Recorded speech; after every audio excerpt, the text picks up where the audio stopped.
Oke, bersama Mr. Sule Kota Malang. Hari ini Mr. Sule akan menjelaskan tentang 6 aspek PLLH. Ya, 6 aspek perilaku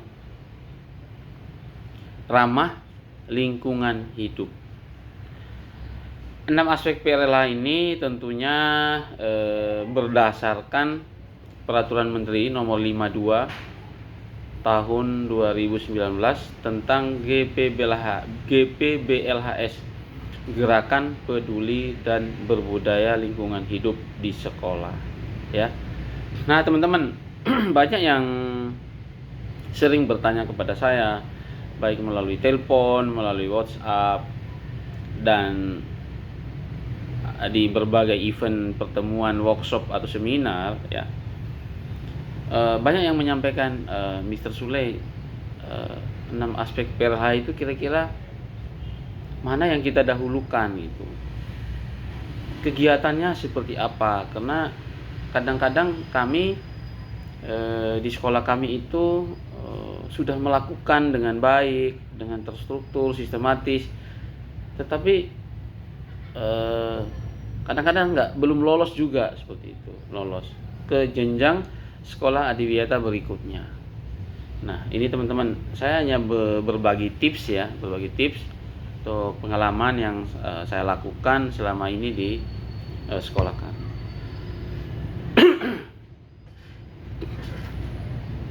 Nah, 6 aspek PLLH. Ya, pertama tentang kebersihan sanitasi drainase. Ya. Bagaimana sekolah mengupayakan gerakan menjaga kebersihan di sekolahnya, ya, dengan melakukan aksi-aksi, ya.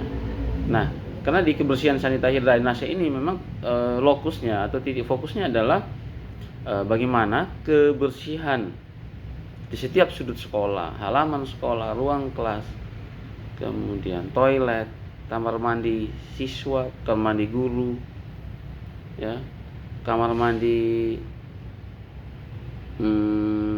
untuk umum, ya, kemudian drainase yang ada di sekitar sekolah kita. Ya. Terus kegiatannya bagaimana, teman-teman? Ya. Kegiatannya tentu berdasarkan jadwal. Ya, misalnya kalau kebijakannya setiap pagi sebelum jam pelajaran dimulai, ya itu setiap pagi kita melakukan. Atau kegiatannya bersifat insidental, mungkin setiap minggu sekali misalnya kita melakukan aksi tersebut. Itu juga boleh, teman-teman. Asal apa yang kita lakukan, ya, itu harus berdampak baik secara fisik maupun non fisik. Kalau secara fisik kita melihat secara realita kebersihan sekolah kita akan tampak, ya. Sedangkan kegiatan non fisiknya, ya, perubahan perilaku siswa kita, warga sekolah itu semakin peduli, ya. Nih. Kemudian untuk yang kedua, aspek yang kedua, pengelolaan sampah misalnya. Nah, di pengelolaan sampah, teman-teman, ya, tentu kita mengidentifikasi kira-kira mana yang jadi prioritas kita. Karena sampah, ya, umumnya di sekolah itu kan umumnya, ya, itu kalau kami di SMK memang sesuai dengan 3 jenis, ya. Tapi kalau yang SD SMP itu kan kemungkinan B3 itu kan tidak terlalu signifikan, ya, di sekolah. Ya, rata-rata organik dan anorganik, ya. Sampah organik rata-rata di sekolah itu kan ada banyak pohon gitu, ya, ada banyak pohon, banyak bunga-bunganya, sehingga potensi untuk sampah daunnya tinggi, ya. Atau di kantin, berarti kan kaitan dengan sampah organik dapur. Tapi kalau sampah anorganik itu berkaitan dengan sampah plastik, ya, sampah kardus, sampah duplek, sampah kertas, itu masuk sampah-sampah yang memiliki nilai ekonomis. Ya, kemudian yang ketiga sampah B3 ya, bahan beracun dan berbahaya. Ini rata-rata adanya di SMA atau SMK. Karena kan kalau di SMA itu ada lab kimia misalnya, ada laboratorium fisika. Itu memang kaitan dengan bahan-bahan yang ada sangkut paut dengan medisnya. Kalau kami di SMK itu lebih banyak ke oli gitu ya, oli mesin, kemudian kabel-kabel listrik, terus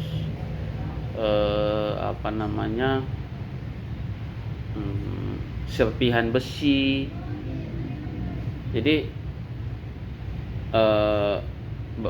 bahan yang berbahaya ini juga masuk di B3. Nah, bagaimana kita memastikan pengelolaan sampah kita itu bisa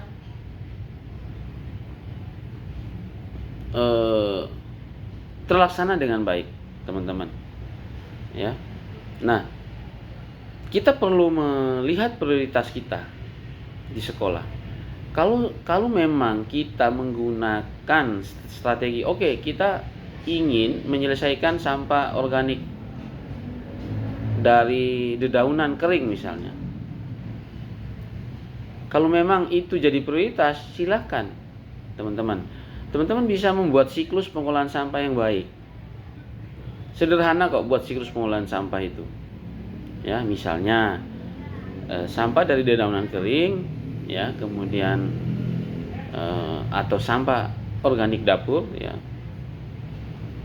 itu dikelola menjadi kompos atau media tanam, ya.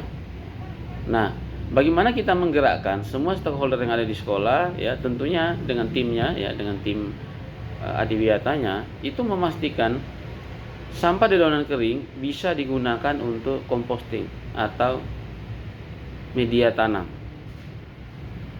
ya, atau pupuk cair, ya. Nah, ini kita harus membuat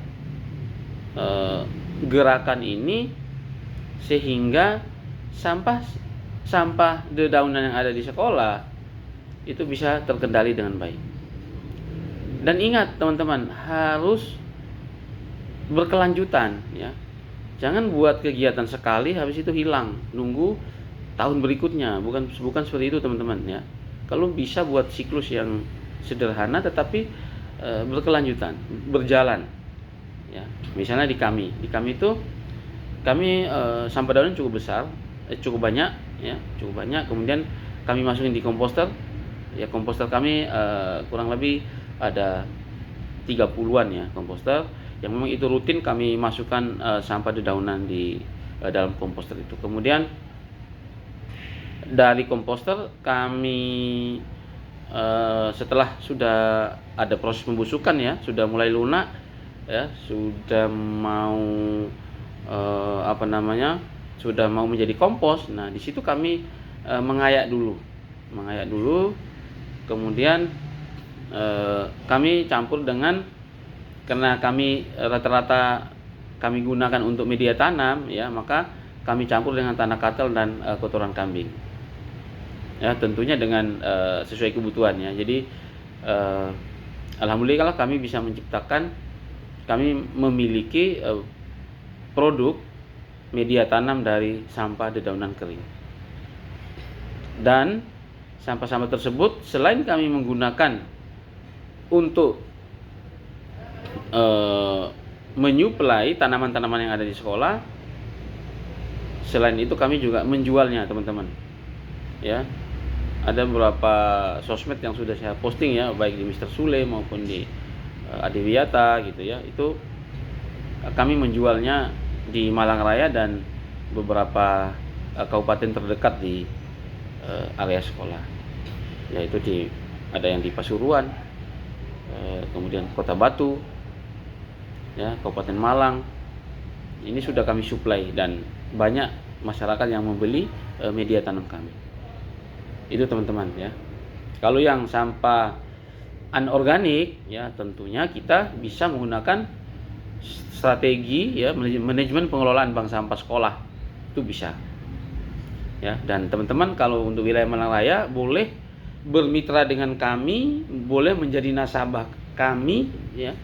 Nanti kami yang mengambil sampah anorganiknya untuk kami beli gitu ya, kami timbang, kemudian kami buatkan laporannya secara periodik teman-teman ya, seperti itu.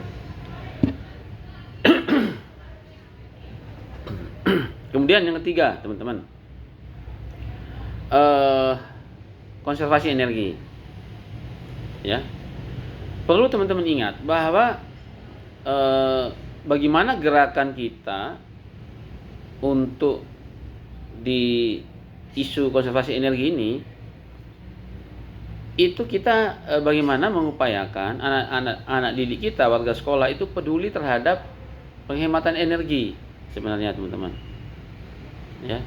Karena kadang-kadang, mohon maaf, kadang-kadang ruangan tidak digunakan ya, itu kondisi kipasnya kadang-kadang masih nyala, AC kadang-kadang masih nyala, lampu kadang-kadang masih nyala, dan itu kebanyakan kita teledor teman-teman ya, teledor. Sehingga perlu ada gerakan nih, misalnya kita menggerakkan siswa mungkin di jam istirahat atau di jam-jam tertentu itu siswa bersama dengan gurunya misalnya patroli ya, mematikan lampu di area sekolah saat misalnya di jam istirahat atau pada saat agenda sekolah melakukan kegiatan di outdoor, bisa di lapangan.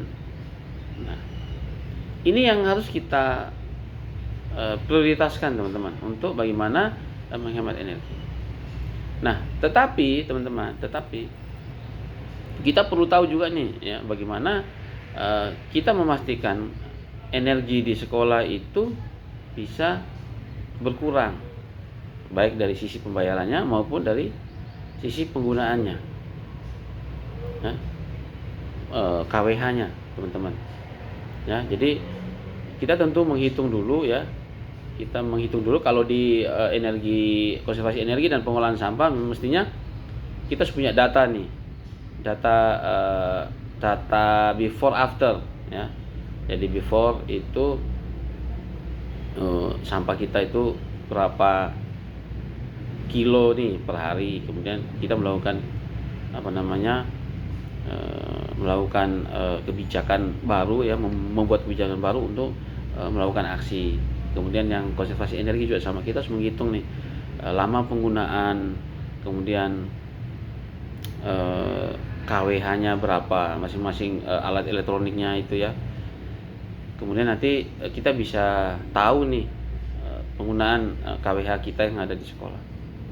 Nah, ini tentu kita melakukannya dengan periodik ya, dengan mengajak kader adiwiyata dan peserta didik itu untuk bagaimana menghemat energi di sekolah. Kemudian konservasi air ya, konservasi air. Isu yang tadi, isu pertama kebersihan sanitasi drainase, pengelolaan sampah sudah ya. Yang ketiga tadi tentang konservasi energi ya, konservasi energi. Yang keempat kita konservasi air. Nah, teman-teman, konservasi air ya, tentu sekolah melakukan aksi-aksi nyata yang kaitan dengan konservasi airnya. Misalnya membuat sumur resapan ya, membuat sumur resapan di sekolah, membuat lubang biopori. Itu juga bagian dari upaya konservasi air. Kemudian kampanye hemat air ya. Itu kalau bisa teman-teman lakukan secara periodik di sekolah ya. Dan teman-teman pastikan apa yang kita lakukan itu Jangan hanya satu kali atau dua kali gitu loh teman-teman ya. Tapi secara periodik, secara bertahap, dan itu kita harus fokus sebenarnya. Ya. Karena apa yang kita lakukan untuk bagaimana memastikan cadangan air tanah kita baik, bagus.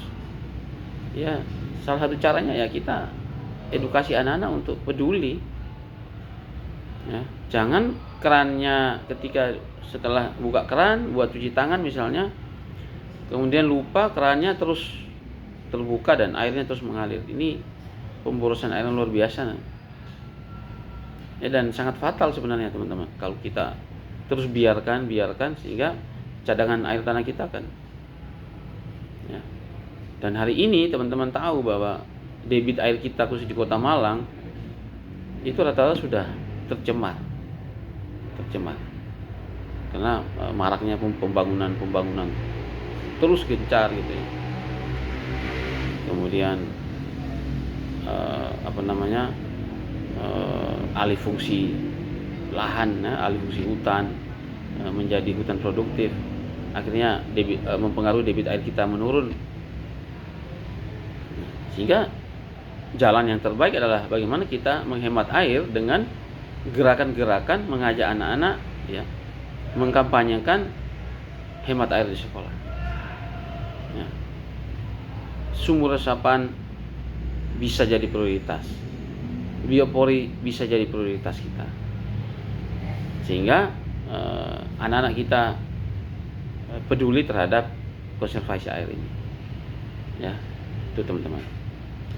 Kemudian yang kelima itu adalah merawat dan menanam pohon. Teman-teman, ya, merawat dan menanam pohon ini juga aksi sederhana tetapi berdampak positif. Ya, berdampak positif bagi warga sekolah maupun masyarakat umum maupun untuk generasi mendatang. Ya, karena nanam pohon itu kan nggak bisa instan ya teman-teman ya, butuh bertahun-tahun baru pohonnya itu besar. Nah, misalnya kalau sekolah yang nggak punya lahan untuk menanam pohon, kira-kira apa nih yang dilakukan? Ya, kalau di peraturan menteri itu kan sekolah adiwiyata itu harus bermitra dengan siapapun ya, dengan NGO, LSM, dunia usaha, dunia industri, ya, komunitas masyarakat, proklim, perguruan tinggi, ya, Pemda setempat. Jadi harus bermitra. Ya, kalau sekolah nggak punya lahan untuk nanam pohon, ya kita boleh bermitra dengan RT RW untuk bisa nanam pohon di sekitar itu. Ya. Atau di tempat lain. Ya. Jadi teman-teman jangan karena di halaman sekolah nggak ada halaman untuk menanam pohon, akhirnya udah pasrah apa adanya. Sebenarnya kunci nanam pohon ini kan kita mengajak anak-anak untuk peduli sebenarnya, supaya nanti mereka di masyarakat, ternyata nanam pohon ini penting loh. Nah, seperti itu. Jadi jangan sampai teman-teman tidak melakukan aksi karena menganggap halaman tidak ada untuk menanam pohon. Ya, nah, gunakan komunikasi kemitraan ya, kerjasama kemitraan untuk menanam pohon di luar area sekolah. Boleh kok, siapa bilang nggak boleh? Boleh. Ya, misalnya saya melakukan penanaman pohon, kalau di SMK 6 kami udah nggak ada lahan lagi buat menanam pohon ya. Tapi kami nanamnya di mana? Di Kelurahan Wonokoyo, ya, Kelurahan Madiopuro, Kelurahan Sukun, Kelurahan Blimbing, ya, Kepanjen, Lawang, Pasuruan bahkan. Ada beberapa kota di Jawa Timur kami menanam. Ya. Tetapi kami tetap mengklaim bahwa itu adalah aksi GPBLHS penanaman pohon yang dilakukan oleh SMK Negeri 6 Malang, dan secara publikasi media, jejak digital ada. Dan itu real teman-teman, real kami lakukan. Nah, jadi nanam pohon tidak harus di dalam sekolah, tapi di luar sekolah boleh. ya, karena nanam pohon bagian dari sedekah oksigen, bagian dari warisan kita untuk generasi-generasi kita mendatang. Nah, yang keenam, yang terakhir teman-teman, yaitu inovasi PRLH, ya, inovasi perilaku ramah lingkungan hidup. Nah, teman-teman, inovasi, ya, ini menurut pribadi saya, ya, saya tidak mengutip dari referensi-referensi lain. Walaupun banyak referensi-referensi yang saya baca, tetapi ini versi Mr. Sule. Nah, inovasi itu ada 3 syarat atau 3 kriteria. 1, murah. Yang kedua, mudah atau mudah dilaksanakan. Yang ketiga, berdampak. Ya, berdampak baik dari berdampak untuk komunitas kita maupun untuk masyarakat sekitar. Ya, atau untuk warga sekolah. Nah, 3 kriteria ini teman-teman, ini perlu, ya, kita lakukan di sekolah. Ini kata orang Malang teman-teman, ya, kata orang Malang, inovasi itu jangan daki-daki atau jangan berlebihan, jangan terlalu tinggi. Nanti nggak bisa melakukannya, nanti sulit melakukannya, sulit menerapkannya. Ya. Nah, teman-teman buat inovasi yang sederhana, tetapi berdampak. Contohnya teman-teman buat siklus pengelolaan sampah yang baik saja, yang bagus saja, itu juga masuk bagian dari inovasi. Ya, ya, bagaimana merencanakan kegiatan pemilahan sampah, kemudian masuk sampai ke tahap produksi. Setelah sampai tahap produksi, sampai ke tahap penjualan, menghasilkan nilai rupiah, ya, itu juga bagian dari inovasi. Inovasi bukan harus menciptakan robot yang menghabiskan dana puluhan juta, bukan teman-teman, bukan. Ya, inovasi ini harus yang berdampak. Jadi kita punya ide buat sesuatu, kemudian hasilnya itu bisa dirasakan oleh warga sekolah maupun masyarakat sekitar. Ya. Misalnya teman-teman mau ngambil dari potensi lokal sekolah, misalnya di sekolah teman-teman itu ada tanaman atau ada buah-buahan atau pohon sukun gitu, ya. Kemudian ingin membuat produk dari pohon atau dari buah sukun itu menjadi produk unggulan. Ingin membuat dodol sukun, ya, dodol buah sukun, atau es krim sukun, atau keripik sukun, atau abon sukun misalnya.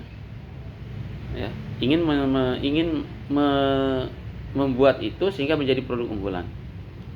Ya, kalau ditanya boleh, tapi harus konsisten, gitu loh, harus konsisten.